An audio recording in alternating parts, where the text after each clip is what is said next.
क्या scientific thought process और वैज्ञानिक सोच हमको आध्यात्म के नजदीक ले जाने में मदद करती है या बाधक है? अतः क्या है रिलेशनशिप वैज्ञानिकता और आध्यात्मिकता में? क्या समानता है और क्यों हम साइंस को स्पिरिचुअलिटी के नजदीक पाते हैं? इन्हीं मुद्दों पर आज का चिंतन होगा। विषय बहुत मजेदार होने वाला है, अतः वीडियो को अंत तक देखें, तभी पूरी बात समझ में आएगी। नमस्कार, मैं हूं डॉक्टर महेश भट्ट और आप देख रहे हैं डॉक्टर भट्ट चिंतन, जहां पर हम बात करते हैं स्पिरिचुअलिटी, साइंस, फिलोसॉफी और रिलीजन की। साथ ही में बात करते हैं साइंटिफिक डेवलपमेंट की और हेल्थ की। आगे बढ़ने से पहले हर बार की तरह एक गुजारिश, यदि आपने अभी तक चैनल को सब्सक्राइब नहीं किया है तो चैनल को सब्सक्राइब करके बेल आइकन पर क्लिक करके हमें अपना सहयोग जरूर दें। धन्यवाद। यदि मैं आपसे कहूं कि लगभग हर एक महीने में हमारी पूरी स्किन बदल जाती है, लिवर पूरा का पूरा लगभग 3 सालों में बदल जाता है, कुछ ऑर्गन्स की स्पेसिफिक सेल्स को छोड़कर हम 7 से 10 सालों के अंदर हमारा शरीर पूरी तरह से बदल चुका होता है। मतलब कि हमारा शरीर एक बदलाव की प्रक्रिया से गुजरता रहता है। हर समय हमारे शरीर में लाखों कोशिकाएं जन्म लेती हैं और लाखों मरती रहती हैं। हर 8 से 10 सालों में हमारा शरीर 98% तक बदल चुका होता है। मतलब कि फिजिकली हमारा आज का शरीर हमारे 10 साल पहले के शरीर से बिल्कुल अलग है और ये चक्र चलता रहता है। दूसरा उदाहरण, हम पृथ्वी के साथ 1670 किलोमीटर पर घंटे की स्पीड के साथ अंतरिक्ष में गतिमान है। इस सेंस में हम सब प्राणी स्पेस ट्रेवलर्स हैं या अंतरिक्ष यात्री हैं।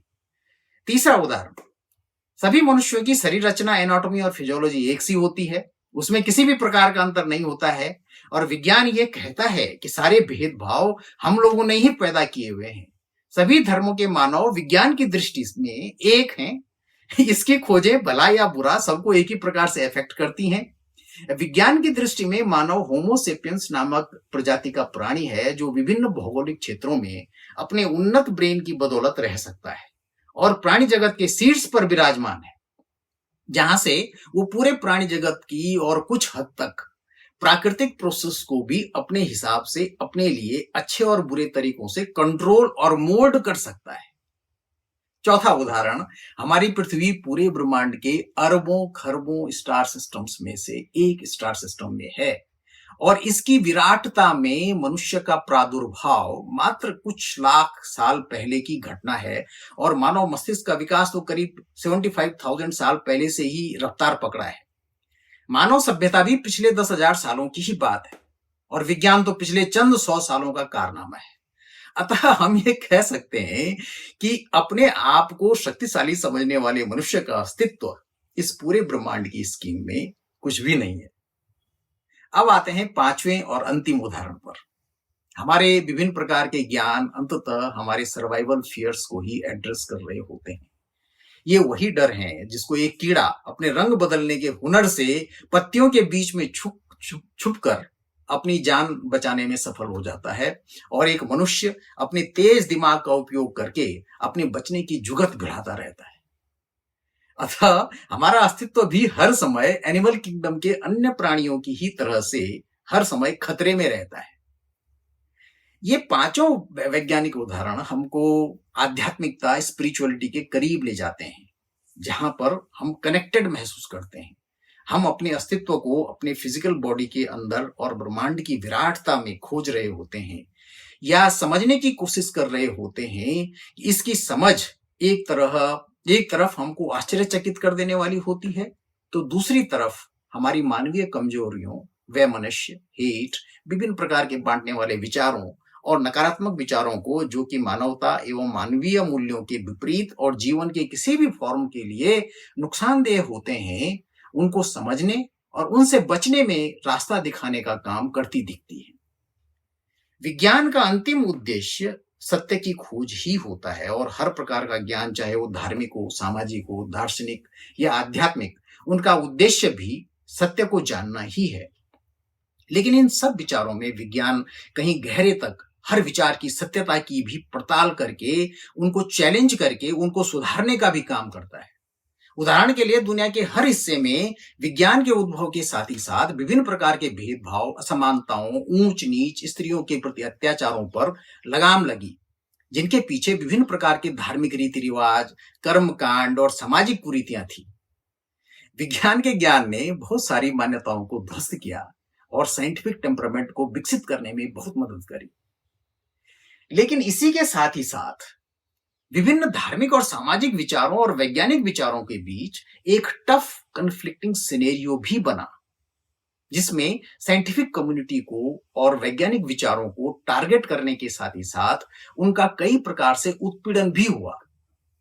हम ये भी कह सकते हैं कि वैज्ञानिकता की तेज विकासमान यात्रा ने पिछले 100-200 सालों में आध्यात्मिकता और स्पिरिचुअल थॉट प्रोसेस के विकास के साथ ही साथ ये भी समझाने में मदद की कि स्पिरिचुअलिटी और रिलीजियोसिटी दो अलग अलग विचार हैं और जैव विकास इवोल्यूशन के क्रम में स्पिरिचुअलिटी एक उन्नत मानवीय विचार है, जबकि धार्मिक विचार समूह में रहकर खाना, प्रजनन और सुरक्षा के लिए प्राणियों का झुंडों में रहने के विचारों का मानवीय रूपांतरण है।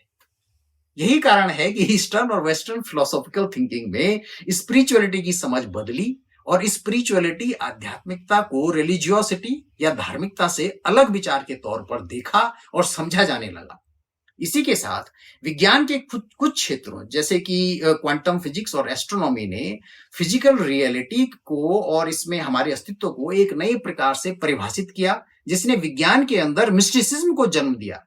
जहां एक और धर्मों को चुनौतियां मिली, वहीं दूसरी तरफ नए प्रकार की वैज्ञानिक खोजों और टेक्नोलॉजिकल एडवांसमेंट ने धर्मों को भी विज्ञान की तरफ अपनी दृष्टि को बदलने के लिए मजबूर किया और धार्मिक क्रियाकलापों में भी वैज्ञानिक सोच और साइंटिफिक टेम्परामेंट को बढ़ावा मिला। पिछली सदी के महान वैज्ञानिकों ने भी स्पिरिचुअलिटी पर अपने विचार खुलकर रखे।